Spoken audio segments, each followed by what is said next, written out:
Hey everyone, Mr. Happy here, and in this video we're going to be talking about an interview that was released on the Square Enix blog with some of the Final Fantasy VII Remake developers talking about, well, you can see it in the title right there. Before we go any further, obvious spoiler warning. If you don't want to know anything about the remake, you probably shouldn't have clicked on this video. The title's not going to spoil anything for you. So, with that, let's get started. So, one of the biggest things about this interview was specifically regarding the amount of content. Now, that has been the #1 point of discussion with Final Fantasy VII Remake, is that it's only Midgar. In the original game, that's the first few hours, and the game goes on a whole hell of an adventure after that. So how can they possibly do one whole AAA game? And we've been constantly told over and over again, of course, expanded story, expanded elements, more of Midgar. But we get a little bit more detail into that, and we have been getting it for quite some time. They've been talking about underground fighting rings for Don Corneo, and we know that they've set up more content than was available in the original game. I'm personally expecting, approximately a 30 to 40 hour experience altogether, but who knows? Maybe it could be more than that. So see, they do say mild spoilers for the game. A lot of it is just kind of referencing back to the original, but I've already read through this, and there are definitely some things that are spoilers for the remake itself. So the first few questions are kind of flavor. Why do you feel now is a good time to do it? They talk about how schedules didn't align for the last 23 years. Technology has come so much further. People might be familiar with the characters, but not the story. And so they wanted to create something that was surprising for the original fans and something that's good for people who have never played Final Fantasy VII before. It's kind of a similar answer to what we kind of been getting for years now. Why they're actually doing it. Going over into this one, they said the guiding ethos was new but familiar. This kind of just continues to play that role of technology being more advanced and the characters people loved, and taking all those concepts and kind of giving it a modern heart to it. Make sure it has the same goodness, but it's shown in a way that's attractive or will resonate with a newer audience. So these first two answers are nothing really new. We kind of didn't need those answers in an interview, but it's always good to hear the passion coming out of the developers for the game. Specifically, by the way, the people who are being interviewed here are the co-director, Hamaguchi-san, as well as the producer, Yoshinori Kitase, or Kitase-san, as it says here in the interview. So bear that in mind. We're not talking to, direct developers of specific things. We're talking to the highest level of director and producer that's available, other than Nomura himself. So, why did you decide to make the game entirely in the city of Midgar? It's a great question, which we've gotten a variety of answers for. Most of the time, it's specifically talking about how Final Fantasy VII is such a big game in the original, and there's so many things they'd love to include or love to expand upon, but they just couldn't. They couldn't do that in I guess one game if they were to try and do the whole of the original Final Fantasy VII, which has been met with mixed results when it comes to people's reactions to it. So here we have another explanation of that. So, when they sat down to do 7, they said, what are the essential parts? What do we need to retain in order to make this game? And they quickly realized the answer was everything. They couldn't cut anything. It just literally couldn't happen if they wanted to make this a success. So they had two choices. Make the game highest possible graphics, detail, expand the story, and not remove anything. Or they could expand, and then with that, they could expand on the original game, make it more immersive. The other option was to include everything that was in the original, but they might need to cut back on certain things. Maybe the graphics couldn't be as big, or couldn't be as flashy, or they had to cut back on areas or scenes from the original, and that was just unacceptable. They just can't cut them back. They can modernize them, but they can't cut them out entirely. So, to do that all in one game, they'd have to cut things, and they decided, you know what? We'll make multiple games. We'll do the highest level possible for the graphics, for the detail. We'll expand the story, and with the games being expanded into more than one, there's a lot more availability for them to do that. Now, we'll see how that pans out over the years and how the reception is as the parts actually pan out, because it's all great to hear. It's really cool, and we've seen how that universe is already being expanded in some of the trailers alone, and in some of the details they've released on both Twitter and their behind-the-scenes making of videos. So we'll see how Midgar lives up. But that's still not really kind of the core of what people are concerned about. It's a $60 game. And Midgar was just the first few hours of Final Fantasy VII. We don't deny that, yeah, great to expand it, great to do this. But there needs to be some sort of feeling of finality to the game. You know, you need to wrap up the end of it, feel like you've been told an entire story, and still provide content for people who want to have some sort of post-game. It's an RPG staple, and most people who remember Final Fantasy post-game think back to Final Fantasy VII's North American release, or I guess its release outside of Japan overall, which had far more content than the original release did in Japan. So they go into a little bit more detail here, the essence of what makes Midgar dark, modern steampunk, eclectic. I can't, those words are not my strong point. You guys know this. So they just talk about how, you know, those elements really need to be captured. And we've gotten the idea, you know, we've all kind of grown up with Midgar, those of us who did play it. And we have an expectation for it too. And I'm pretty happy with the visual representation we've been met with so far. Now, how have you expanded the city? Can we expect to see new areas? They specifically mention here that in the original game, and this is true of a lot of old RPGs, they use zone lines to kind of fill the space between, you know, where you're allowed to stand on that pre-rendered background that they have versus where they need to be getting you. So expanding on making sure those areas that we used to zone between are now fully explorable is one of the elements that we're going to see. Instead of these breaks that we've had. But there's also other things that have been implied but never seen. They wanted to address that with the remakes. They wanted to show how the city's connected, make it a continuous experience. And they also made sure that each section of Midgar had its own feel, with its own culture, its own community. There's a large amount of variety within the city and really get a sense of the people and how they live in this place.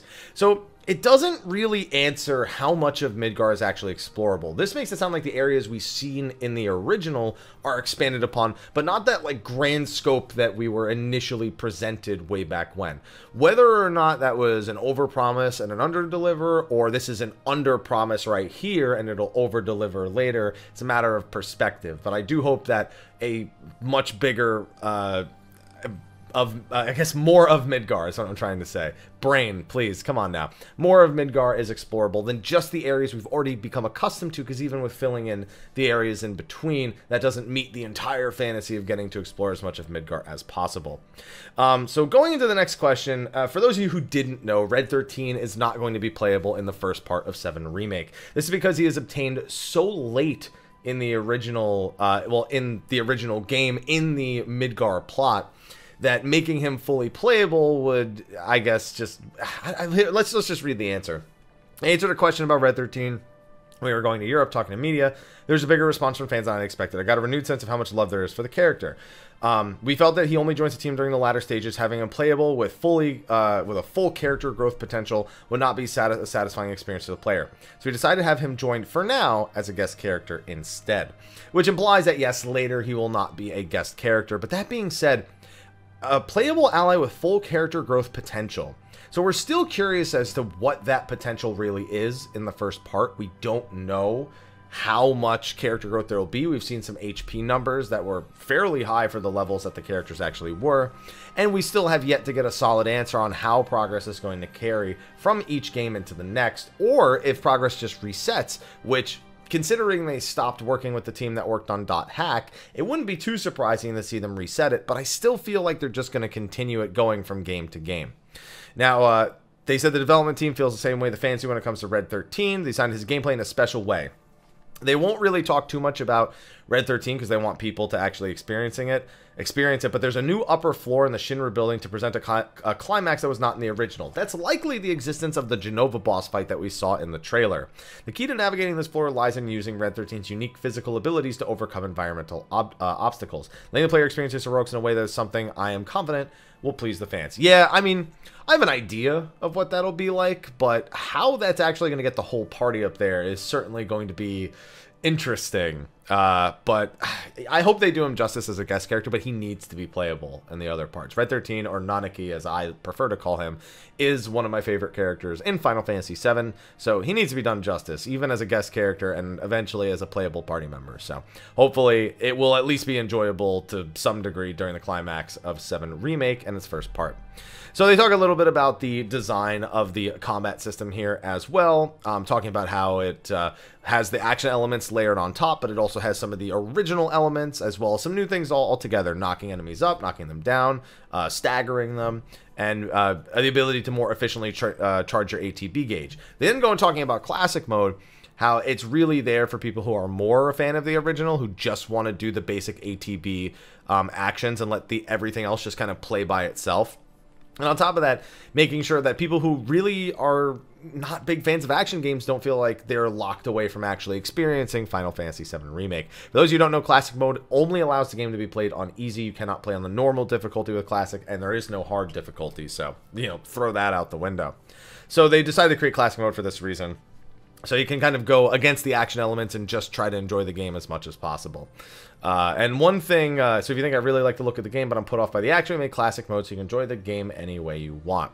This will be people's first time playing 7, perhaps even the Final Fantasy franchise. What have you done to make sure it's welcoming to new players? This kind of goes back to some of their original answers. You know, what are the essentials of the original, and why did people respond to the original the way that they did?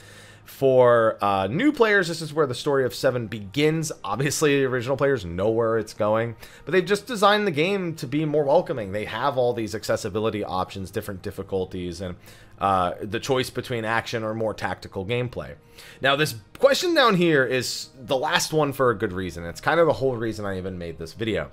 Fans expect a lot from Final Fantasy, such as secrets or hidden bosses. Is this the case in Final Fantasy VII Remake? They don't want to spoil it, but it's been designed as if it was a full standalone game, which is something we've been told many times, and is comparable in size to other mainline Final Fantasy games. The content you mentioned from other Final Fantasy games, they won't say precisely what it is, but if you're expecting some endgame content, you won't be disappointed. Bold statement. Now, we do know there's an underground fighting ring, we do know there's some additional story beats, and we do know there's other side quests, but is it really? Am I really not going to be disappointed with the post-game? Because we're not just talking about endgame, we're talking about post-game. So I can't imagine there's that much post-game. Personally, I think the experience will be 30 to 40 hours and I'll be done. And you know what? That would be in line with some other RPG titles that I've played, especially action RPG oriented titles in recent times. And I wouldn't be disappointed. But this makes it seem like even that expectation might be, I guess, shooting a little low. But maybe it's just me reading too much into it. I am glad to hear them answer this question because, you know, it's just hard to imagine. I'm just thinking back to the original, okay? And how this wouldn't be the case in the original. It'd be more the case in the mod that I played, the New Threat mod, but not so much in the original. So I'm hoping it is satisfying, that I'm not disappointed in the post-game content, because no matter how excited I am for 7 Remake, no matter how much I love what they do with the story or the characters or the way it's presented, I will be judging the game as a whole as a standalone title because it's being presented to me as a standalone title. So, we got to be fair on that note, and we can't let my usual fanboy glasses cover that up. We're going to be looking for that post-game content and judging it the same we would in any other Square Enix RPG or game in general. That's going to be a wrap for this video covering this interview. I'll include a link to it in the description, but we're close. We're real close now. Let's just get through a couple more weeks and we'll be good. Got it? Grand. I'll see you guys in the next video. Be sure to like, favorite, subscribe, and share, and I'm going to go play Animal Crossing now. I'll see you later. Take care.